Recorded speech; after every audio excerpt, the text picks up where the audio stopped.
And then for the Baltimore Ravens, with Harbaugh, he's been around there a long time, 18 years. Mm-hmm. It's like almost Harbaugh's team, but it's not Harbaugh's team. No, it's not. There's an owner over there, a Paisan, that we need to see on a microphone more. Had a press conference yesterday, first one in how long? 7 years. Same GMs, same head coach. Owner says, you don't even know who I am. Mm-mm. We sent in a request to interview owner of Baltimore Ravens, Steve Bisciotti. We got a text immediately sent back that says, he's never going to say, we'll definitely ask him. He's never going to say yes to this. He told me when I was hired to be the PR person here that he wants to be the least known owner in all of sports. Well, we're hoping to change that after watching one press conference in 7 years. This is what he had to say yesterday.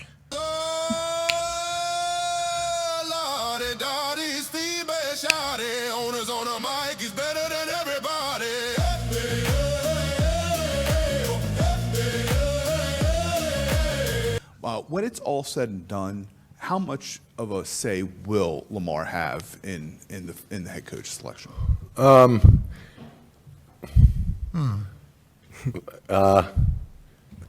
lot of say, but he has no power.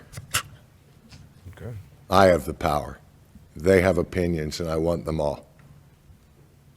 I care about my players very much, but I can't give them power. Loves them. Yeah. He's better than everybody.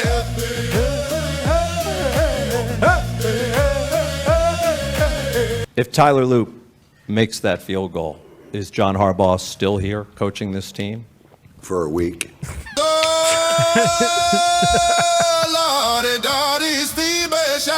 Owners on the mic, he's better than everybody. This guy's unbelievable. At Pittsburgh. He did? Is it official? That's what I keep hearing. So, is he a candidate here? Holy shit, Mike, wouldn't that be awesome?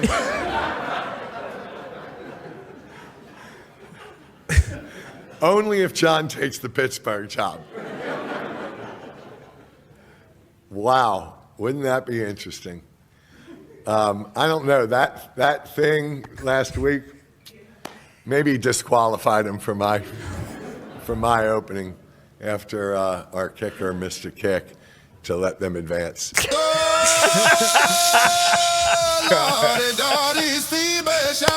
Owners on the mic, he's better than everybody. We need more of this. Mm-hmm. Okay, here you go. When Tony Dungy said this is a bad decision and good luck finding someone better than John, I literally wanted to call Tony and say, you remember John 18 years ago? How can you take our success and use it against me while we're out trying to find the next John Harbaugh? That's impossible. So,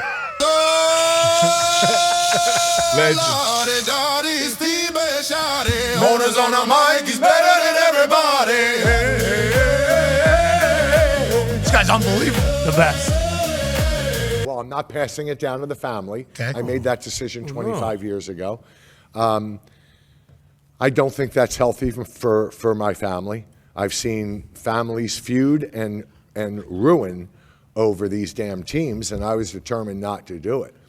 But when I watch guys like Art Blank and Steve Ross and Jerry Jones, and Jerry talking about what part of his anatomy he would give up for a Super Bowl at 83 years old, I don't want to be there.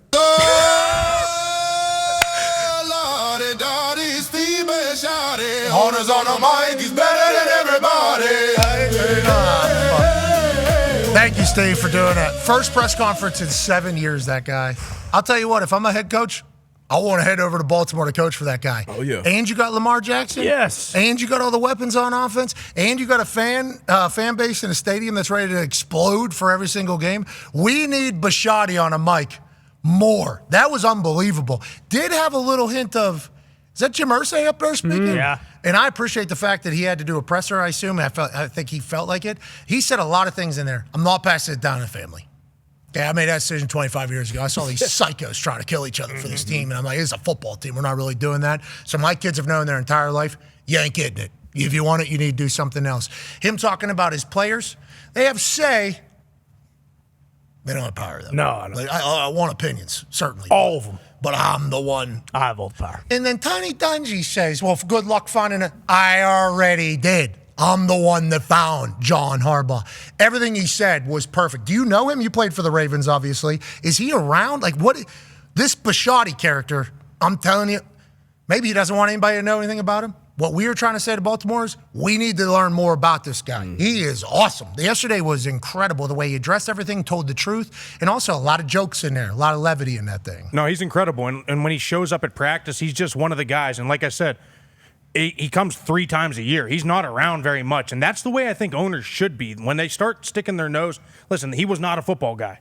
He owned a company, and he understands about leadership and all of the things it takes to run a good company, and then he lets the coaches do their thing, and I think that's what a good owner does. That's what he does best. He shows up 3 times a year, goes up, hey, how we doing? Do we need anything? Can I get you something? You need more in the locker room? You need more in the training room? What can I do? And then he's out, and I'll see you again in 6 months. Especially when you look at his personality, because he's clearly one of those guys where, like, if he was around every day and we were constantly hearing sound bites from him, like, you could see it. Like, he's not a wet paper bag. He's not one of these guys who is, I was a great businessman, and I'll just, like, he could very easily with kind of, because we'd see clips from him just as much as Jerry Jones, you would think, based on that. So the fact that he does have that type of personality and he's willing to kind of just be like, you know what? No, I own the team, but the GM and the head coach, they're going to be the ones that run everything. Like, you're right. You would assume that anyone on the market right now would be like, man, I would love to coach for that guy. I think I like Baltimore a lot more today than I did yesterday. Yeah. After that press conference. So, hey, businessman, you want your brand to go up a little bit? Bisciotti, mic'd up. Every game. I need Jerry Jones post-game press conferences. I need all the microphones in there. I need everything coming out of Bisciotti's brain for the rest of the people. Imagine him watching a game live. Oh, just so many. Of course, he's fucking. Think about Tyler Loop's kick missing, and then Tomlin doing this into the camera and Bisciotti, because that was his first memory. I think I'm good with the Tomlin experience. After our kicker missed to let them kind of do their thing. And then if Tyler Loop makes that kick, is Harbaugh still the coach? Did you see what Houston just did to Pittsburgh? They're probably doing that to us. Same exact decision. It was like he was so transparent in there and hilarious. I love that man. Yeah, he's got the most panache I've seen out of an owner in a long, long time. Even Jerry Jones doesn't have the juice like that. If you are a coach, you guys have mentioned it, definitely want to go there. But even if they hire someone that you don't know, after watching that, you feel good about whoever they hire. Like, they were already the best shot because they had Lamar. They have good pieces on defense. They have good players on offense. They got the quarterback. But now, no matter who they get, I would feel great as a Baltimore Ravens fan. Like, I don't think there could have been a better press conference from an owner to kind of reestablish and kind of reaffirm, like, hey, don't worry, I'm going to get this right. I already got Harbaugh right, which was a great point, too. Like, because the first thought is, like, why are they kind of firing Harbaugh? Like, is it a Pittsburgh thing where kind of sick of being done? Because they just went to the AFC Championship. They've had playoff success. It's not like they've been bad for multiple years and haven't won at all. But now with him coming out and saying all that, it's like, oh, yeah, they are going to hire the next John Harbaugh. And it might be someone no one's ever heard of, even more so off the cuff than a Steelhouse. And he actually said that, like a quote. It was before the press conference came out, but he basically said, like, no one knew John Harbaugh really in NFL circles. I mean, obviously he comes from the family and everything, but I got killed when I hired him.